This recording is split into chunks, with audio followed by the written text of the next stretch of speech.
Pulsar tubeless tire puncture repair. Tools needed. Tubeless tire puncture repair kit. Toolkit parts identification. Tool A. Tool B.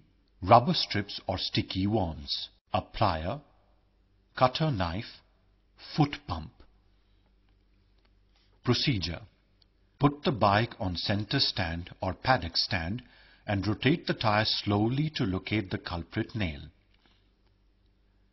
Once you have located the nail that caused the puncture, mark that area with the help of a chalk or something else, and if working on the rear wheel, put the bike in gear so that it doesn't rotate anymore. Take a strip of mending rubber and pass it through the eye of the tool B so that there is equal length of rubber strip on either side of the tool. Keep it aside. Now pull the nail out using the plier. Note the direction of the nail through which it entered the tire. Take tool A from the kit and push it inside the tire in the same direction the culprit nail went in. It is very important to follow the direction of the nail. Push the tool 2/3 of its length inside the tire and rotate it clockwise 3 to 4 turns.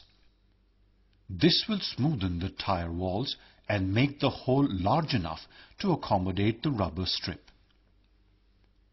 Now take tool A out and immediately push tool B with the rubber strip or sticky worm through the hole made by tool A, again following the direction of the nail.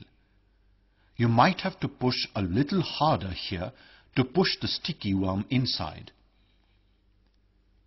Once 2/3 of the rubber strip is inside the tire, press the rubber strip with your fingers and pull the tool B out.